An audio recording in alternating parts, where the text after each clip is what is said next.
Hello दोस्तों। आप सभी का स्वागत है फार्मा हॉटस्पॉट पर।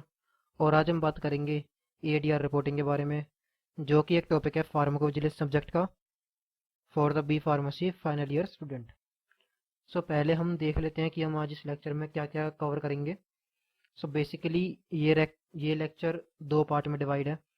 पार्ट वन में हम डिस्कस करेंगे कि एडीआर क्या होता है, एडीआर रिपोर्टिंग क्या होता है, ठीक है, और कौन कौन रिपोर्ट कर सकता है और क्या क्या रिपोर्ट करना चाहिए, ये बहुत इंपॉर्टेंट है। और क्या-क्या तरीके हैं रिपोर्टिंग के। उसके बाद जो सेकंड पार्ट होगी वीडियो की, उसमें हम पढ़ेंगे कि फार्माकोविजिलेंस सिस्टम ऑफ इंडिया, जिसको हम बोलते हैं पीवीपीआई, क्या होता है और हम कहाँ पे और कैसे रिपोर्ट करें। और जो हमारा एडीआर फॉर्म है हम उसके बारे में पढ़ेंगे। और इन द लास्ट हम डिस्कस करेंगे जो प्रॉब्लम्स हम फेस कर रहे हैं जनरली इंडिया में एडीआर को रिपोर्ट करते टाइम। सो ये बेसिकली एक ओवरव्यू है इन दोनों लेक्चर्स का।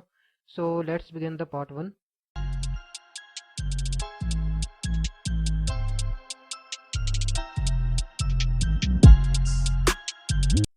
सो फर्स्ट ऑफ ऑल हम देख लेते हैं कि फार्माकोविजिलेंस क्या होता है। सो फार्माकोविजिलेंस, जैसे कि नाम बता रहा है, pharma means medicine, vigilance mean उसको सारा देखना, ऑब्जर्व करना कि कोई डिसीज तो नहीं आ रही, कोई एडीआर तो नहीं आ रहा, मतलब पूरा उसको मॉनिटर करना, उसको देखना, उसको ऑब्जर्व करना होता है विजिलेंस। और फार्मा मीन्स पूरी pharma industry. Okay, so proper definition ये है, द साइंस एंड एक्टिविटीज जो हम करते हैं perform related to detection, detect करना, उसको एक्सेस करना एंड अंडरस्टैंड करना कि क्या प्रॉब्लम है, और फिर उसका प्रिवेंशन, उसका सॉल्यूशन निकालना किसी भी एडवर्स इफेक्ट का, या फिर कोई ड्रग रिलेटेड कोई भी प्रॉब्लम है उसका।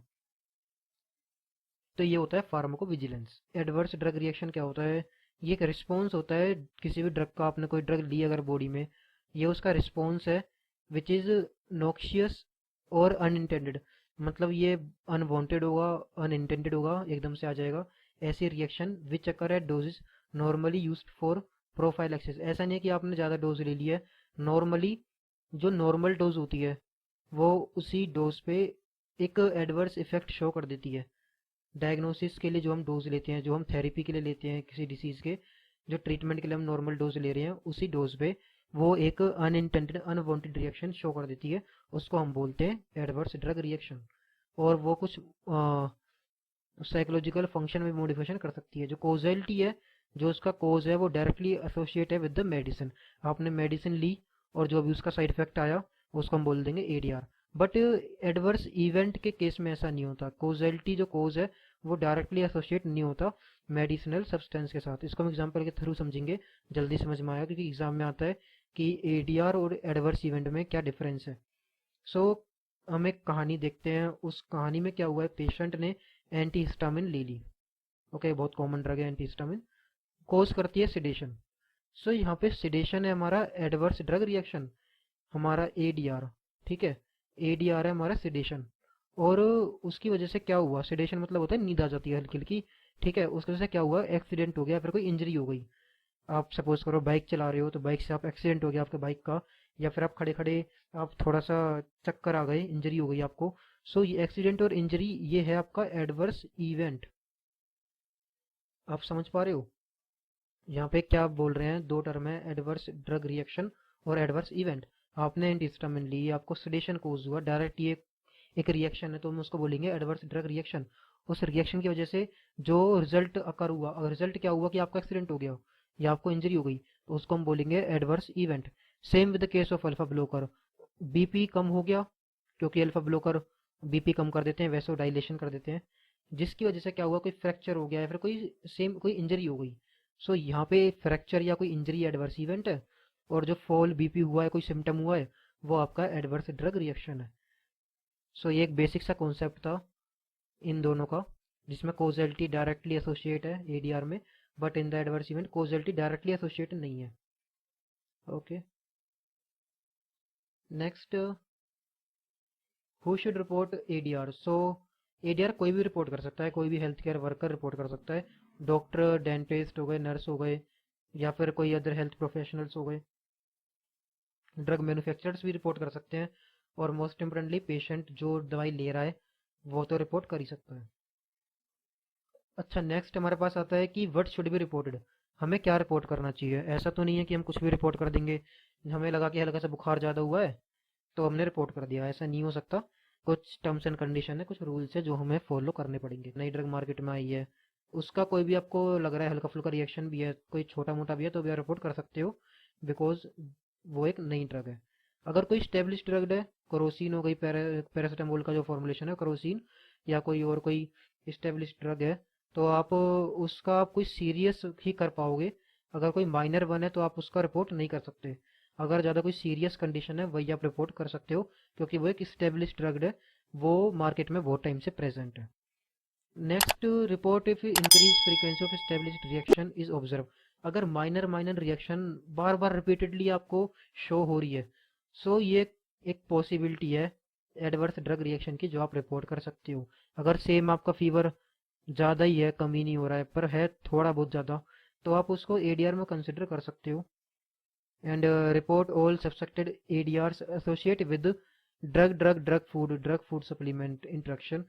तो कोई भी एडीआर है जो एसोसिएट है, अगर आपने दो ड्रग साथ ले ली, या फिर खाने के संग ड्रग ले ली, या फिर कोई फूड सप्लीमेंट ले लिया साथ में, प्रोटीन हो गया, विटामिन हो गया, उसके संग की इंट्रक्शन को भी आप रिपोर्ट कर सकते हो। नेक्स्ट जो आप रिपोर्ट कर सकते हो वो है कोई भी हर्बल कॉम्प्लीमेंट्री प्रोडक्ट इंट्रक्शन।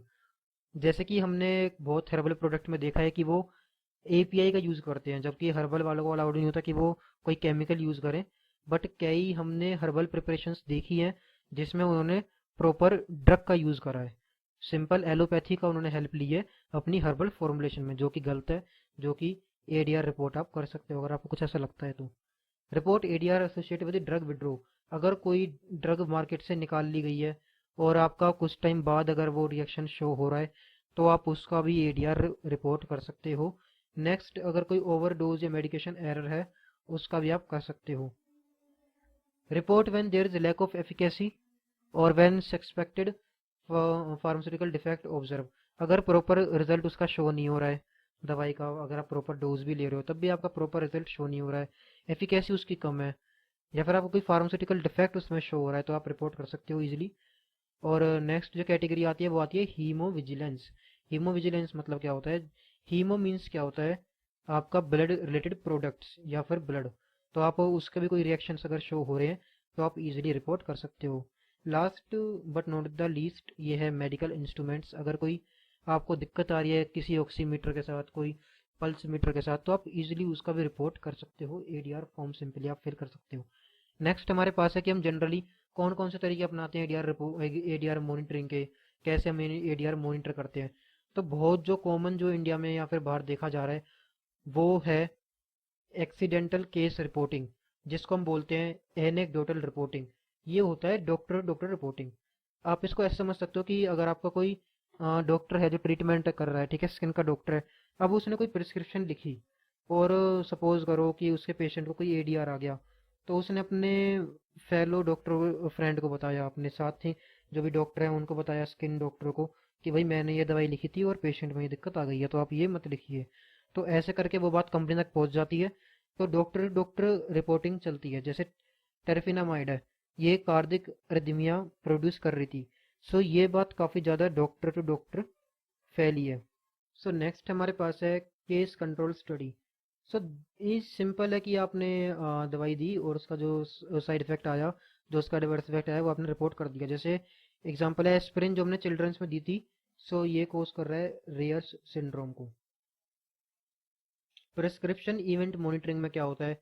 आपने जनरली जो भी प्रिस्क्रिप्शन लोग जो भी डॉक्टर लोग करते हैं प्रिस्क्राइब, आपने उन सबको मॉनिटर करा और आपने देखा कि ऐसा उस प्रिस्क्रिप्शन में कौन सी ड्रग थी जो सेम काइंड ऑफ एडीआर कर रही है। आपने 10 प्रिस्क्रिप्शन पढ़ी, 10 में एक ड्रग कॉमन आई, ठीक है, और उन 10 पेशेंट में वो एडीआर भी कॉमन है, सो आप समझ जाओगे कि यही वो ड्रग थी जो एडीआर प्रोड्यूस कर रही है। सो सिंपल आपने प्रिस्क्रिप्शन को रीड करना स्टार्ट कर दिया एडीआर ढूंढने के लिए। नेक्स्ट है इंटरनेशनल रिकॉर्डिंग लिंकेजेस। तो आपने जो इंटरनेशनल जो प्रिस्क्रिप्शन हो रही है, जो भी डायग्नोसिस हो रहा है, उसको आपने स्टडी करना स्टार्ट कर दिया। जैसे कि बहुत सारे इंटरनेशनल रिकॉर्डिंग हमने देखी, बहुत सारे इंटरनेशनल प्रिस्क्रिप्शन देखे, तो हमें एक एग्जांपल के तौर पे हमें मिला एंटी हिस्टामिन, जो हमने पहले डिस्कस किया था, सेडेशन कोज कर रहा है, जिसकी वजह से मोटरसाइकिल एक्सीडेंट हुआ। अब वो कंट्री टू कंट्री ऐसा नहीं कि डिफरेंट होगा, अगर आप यूएस में लोगे तब भी आपको सेडेशन तो कोज होगा ही। सो चाहे वो यहाँ की प्रिस्क्रिप्शन हो, यूएस की हो, कहीं की भी हो, तो आपको मोटरसाइकिल एक्सीडेंट के चांसेस बढ़ जाते हैं। एक और चीज़ जो इसमें कवर कर सकते हैं हम इंट्रोडक्शन में, वो ये है कि जो हमारा फार्माकोविजिलेंस है उसका थोड़ा बैकग्राउंड हम पढ़ लेते हैं कि कैसे कैसे आया, कब आया।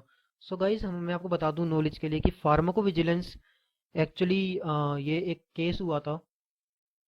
ये आप देख सकते हो, ये एक न्यूज़ भी आई थी। सो ये केस हुआ था थैलिडोमाइड डिजास्टर, जो कि हम देखते हैं कि पहले थैलिडोमाइड क्या है, क्या क्यों लिया लोगों ने थैलिडोमाइड। सो थैलिडोमाइड एक ड्रग है जो कि सेडेशन तो कोज कर रही है, और ये सब डीप स्लीप में काम कर रहे हैं, ठीक है।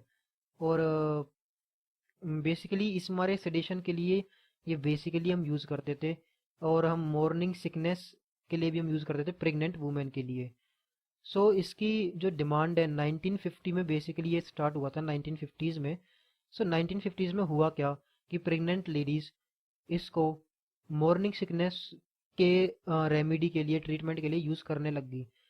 जिससे क्या हुआ कि जो यूसेज है वो काफ़ी ज़्यादा इंक्रीज हो गया, और बाद बाद में क्या हुआ कि अफोर्डेबल होने के साथ साथ ये विदाउट प्रिस्क्रिप्शन भी मार्केट में आने लगा, जिससे इसकी यूसेज और ज़्यादा बूस्ट हो गई। अब ये जापान, ऑस्ट्रेलिया, यूरोप, बहुत सारी जगह प्रैक्टिशनर्स ने ये आप प्रिस्क्राइब करना स्टार्ट कर दिया। और जिससे क्या हुआ कि उन्होंने नोटिस करा है इन कंट्रीज़ के प्रैक्टिशनर्स ने कि there is a congenital mutation in their children. जो प्रेग्नेंट लेडीज थी जिन्होंने थैलिडोमाइड लिया है, ये ड्रग है थैलिडोमाइड, तो उनके जो बेबीज हैं जो उनको कोजेनाइटल म्यूटेशन प्रोड्यूस हो रही है, मतलब जो उनके लिम्स हैं, उनके जो हाथ पैर हैं वो छोटे बड़े हो रहे हैं, बेसिकली उनके लिम्स पे काफ़ी ज़्यादा फर्क पड़ रहा है। सो ये एक कह सकते हो आप डिफेक्ट है जो कि देखने को मिला था, जो भी मदर्स, जो भी प्रेग्नेंट वुमेन्स थैलिडोमाइड ड्रग को ले रही हैं, तो ये म्यूटेशन कोज कर रहा था thalidomide. So in the early 1960s doctor ने इसको मार्केट से विड्रॉ करने का डिसीजन ले लिया। आई थिंक 1965 में ये जो ड्रग है वो कम्प्लीटली मार्केट से विड्रॉ कर ली गई। तो इसी को देखते हुए, थैलिडोमाइड को देखते हुए, हमने एक कमिटी बिठाई, हमने एक नई ऑर्गेनाइजेशन बिठाई जो कि जो भी लॉन्च ड्रग है उनको देख सके, उनको ऑब्जर्व कर सके कि वो कोई एडीआर तो प्रोड्यूस नहीं कर रही। जो मार्केट में ड्रग ऑलरेडी प्रेजेंट है, जो भी सारे ब्रांड्स प्रेजेंट हैं, उन सबको ऑब्जर्व करने के लिए हमने फार्माकोविजिलेंस को हमने इस्टेब्लिश किया है, क्योंकि हम उन ड्रग को देख सकें कि वो आपका कोई एडीआर, कोई आपका ऐसा कोई प्रॉब्लम तो क्रिएट नहीं कर रही मार्केट में। सो ऐसा नहीं है कि एडीआर आपका स्टार्ट होता है from the development of molecule. जब वो मोलिक्यूल बिल्कुल बनना स्टार्ट हुआ है वहां से लेके, वो जब तक मोलिक्यूल मार्केट में रहेगा, चाहे वो 50 साल रहे, 100 साल रहे, 200 साल रहे, ये कोई मैटर नहीं करता कब तक रहेगा। जब तक भी रहेगा, जब तक उसकी फार्माकोविजिलेंस उसको ऑब्जर्व करती रहेगी। सो एक नई फील्ड है। और अगर हम बात करें इंडिया की, सो इंडिया में ये आया है 1986 में। सो 1986 में फार्माकोविजिलेंस भी स्टार्ट हो गया है। थैलिडोमाइड डिसास्टर को देखते हुए इंडिया ने भी इसकी नीड को समझा है। सो बेसिकली अब काफ़ी सारी जॉब्स निकल रही हैं फार्माकोविजिलेंस की, जिसमें आपको सिंपली एडीआर को मॉनिटर करना है मार्केट में जाके कि कोई ड्रग है। वो आजकल बड़ी बड़ी जो भी सारी कंपनीज हैं वो इस पे भी काफ़ी फोकस कर रही है। सो यही था गाइस आज की इस वीडियो में। I hope you like it, and if you like the content press the like button, and if you are new here join us by subscribing the channel. We will meet in our next video.